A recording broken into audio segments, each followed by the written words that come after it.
who, if they lived in the same generation or not, whatever, and the text itself, whether the text contradicts, other known texts, and there's a whole system of whole science there, which the scholars have developed for analysis of hadith to determine which are authentic and which are not. And this science is so rigorous. If it were applied to information which is given to us today in the newspaper, etc., or written in books, we would have to reject virtually all of these books and newspaper accounts, because it deals actually with character, of people's character. If a person is narrating a piece of information and they are known to be of bad character, then that information is rejected.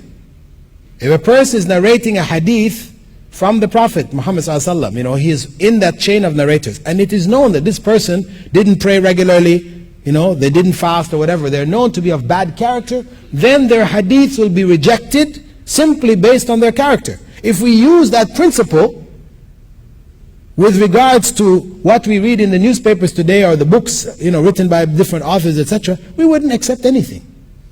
We wouldn't hardly accept anything. This is how stringent the scholars developed the science in order to ensure that the information came to us is in fact authentic information. Are Muslim women allowed to go and seek Islamic knowledge? They're allowed to go and seek Islamic knowledge as well as academic knowledge. We know that almost a quarter of the religion, Islamic law, was conveyed to us by Aisha, the third wife of the Prophet Muhammad ﷺ. She was the fourth most prolific narrator of hadiths. Many studied under her, and there were many of those who taught, leading scholars, Imam Malik and others. Their teachers were women. So this is history, Islamic history, that women were scholars. And this is one of the things in our times where the lack of female scholarship has led to a rise, of some ignorant females who have claimed for themselves knowledge, under the banner of feminism, where they're now going to make a feminist interpretation of the Quran, this kind of nonsense, and this is due to that lack of female scholarship. And it is an error on the part of the Muslim Ummah that women have not had the access to Islamic scholarship that they did in the early generations. Could you please explain the dress requirements of Muslim women? Everything should be covered except for face and hands. Covering of the face is also commendable. It is not, as some people would say, that it is something from Persian culture, etc., and not really a part of Islam or Arab culture. No, it is a part and parcel of the deen. It is something recommended. It is in the view of some scholars that it is also compulsory. A majority of scholars don't hold that, but at least the minimum that a woman should cover is everything except for her face and hands. And she should be covered in such a way that the covering is not see-through, because if it's covering see-through, then it's not real covering. Or it should not be form-fitting, that it's showing the shape of her body and the parts of her body, etc. This is not considered proper covering either. It should be loose, wide, and should not be, especially when she's out of her home in the presence of others, it should not be attractive in and of itself like a dress. So it's a form of beauty attracting the attention of others, because the dress is to protect her modesty, this outer dress that she wears when she goes outside of her home. Many habits nowadays are not included in the Quran. For example, smoking. How do we assure or ascertain whether they're halal or haram? Well, from Islamic law, we have the principle of qiyas, that is analogy, analysis and giving rulings by way of analogy, which allows us to carry rulings from what Prophet Muhammad ﷺ has addressed to things that he has not. So, for example, smoking, and I guess this is an important point, because I think there's probably a lot of smokers out there in the audience. Muslims today tend to be some of the biggest smokers. Smoking has gone down in the West due to them being forced to put on the packets that it's dangerous to health, and many campaigns against smoking. So it has reduced, it has declined in the West, smoking. But in Muslim lands, it has risen tremendously. The fact of the matter is that the argument used by most people, it's makruh, disliked. This is an Islamic ruling, makruh, meaning dislike. Meaning, if you didn't do it, you would be rewarded by Allah. But if you did it, there is no sin on you. Now, this ruling of makruh was made about 500 years ago, when tobacco first came to the Muslim world. It came to the Ottoman Empire, right?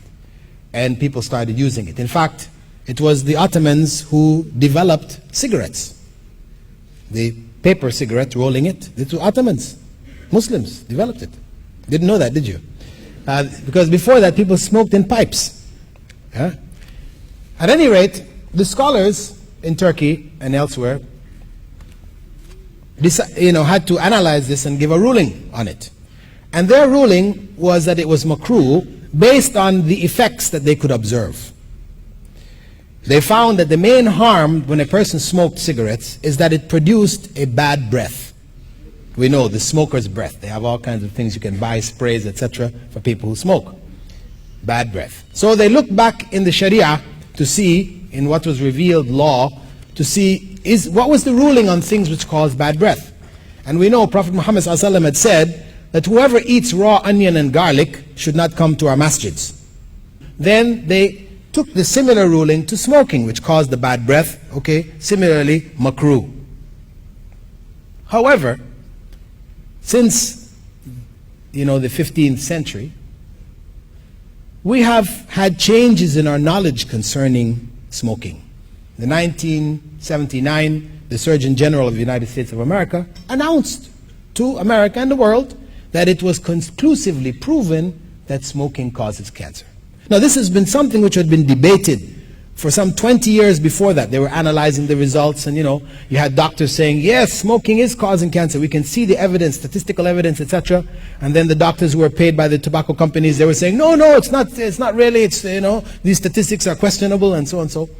But finally, by 1979, the evidence was so overwhelming that the Surgeon General announced that it causes cancer without a shadow of a doubt. And they forced all of the cigarette companies to put on every box, smoking is dangerous to health. Right? And believe that those cigarette companies didn't put it on the boxes, out of concern for the general health of the population. They were putting it because they were forced. And this is big business. America is only doing that because of the overall harm to the population. So, once we know now that smoking causes cancer, we have to look for a different ruling. Cancer, we know, causes death. People die from cancer. And there are hundreds of thousands dying every year from cancer caused by smoking. And the ruling in Islamic law in this regard is haram. Whatever will kill you is haram for you to take, knowing that it will kill you. To take poison, to drink it, Prophet Muhammad ﷺ said, whoever kills himself in this life will find himself killing himself in the same way perpetually in the hellfire. Suicide is haram, forbidden. And when a person takes cigarettes, is smoking, he is committing suicide, slowly but surely.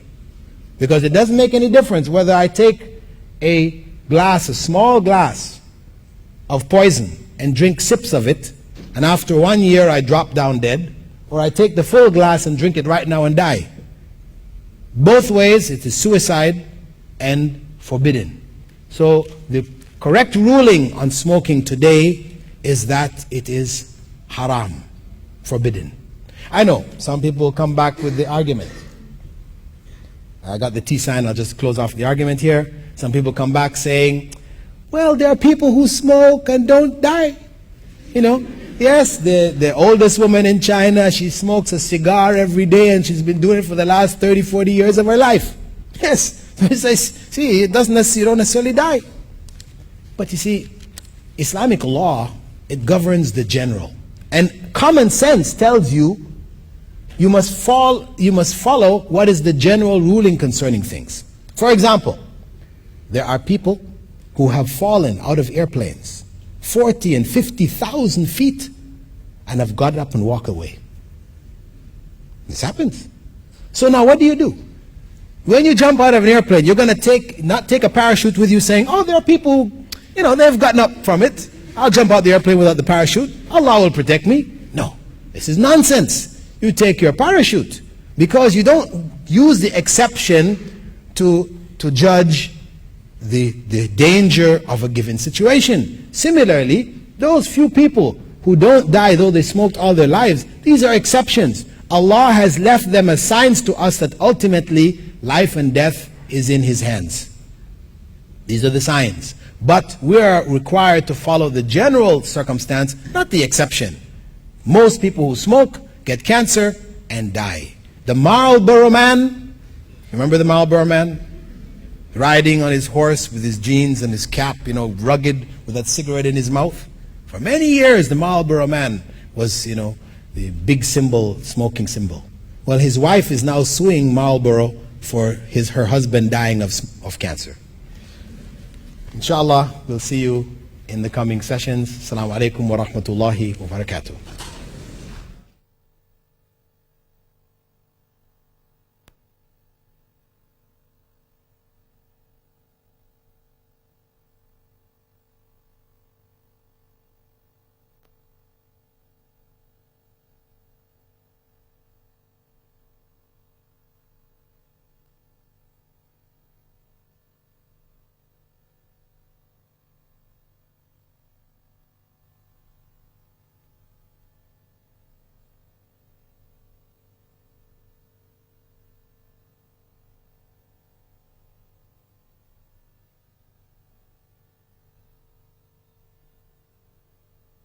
بسم الله الرحمن الرحيم